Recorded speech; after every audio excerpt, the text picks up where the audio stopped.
Welcome to Samba Samba. Enjoy the video. In this video, I will explain how to set up a gunstock in Ghost of Tabor. First, you'll want to dive into the game's settings menu. It's crucial to enable the Use Physical Gunstock option while ensuring Use Virtual Gunstock is turned off. For an even smoother experience, consider activating hand smoothing and janky sight fix. These settings help stabilize your aim and controller tracking, providing a more consistent and immersive shooting experience right from the start. Once the initial settings are configured, it's time to calibrate your weapon. Head back to the settings and select Calibrate Physical Gunstock. With your VR controllers firmly attached to your gunstock, aim down the sights. Use your left and right thumbsticks to fine-tune the weapon's position until it feels natural and aligned.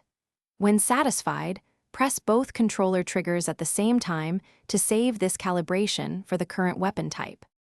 Attachments can significantly alter your weapon's feel, so recalibration is often necessary. If you switch weapons or add new attachments like a foregrip or scope, perform a quick recalibration. Pay close attention to the in-game grip icon, making sure it aligns perfectly with where your hand naturally rests on your physical gunstock. Also, remember to adjust your physical gunstock's length and cheek rest for maximum comfort and consistent aiming. To truly master your gunstock, consistent practice is key. Spend some time mounting and unmounting your controllers without your headset to develop muscle memory. Properly adjust your sling so the gunstock consistently rests against your shoulder, providing a stable third point of contact.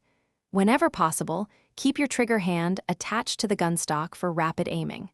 Finally, if you encounter tracking issues, disable the auto switch from controllers to hands in your headset settings. Thanks for watching. Consider subscribing if we helped you.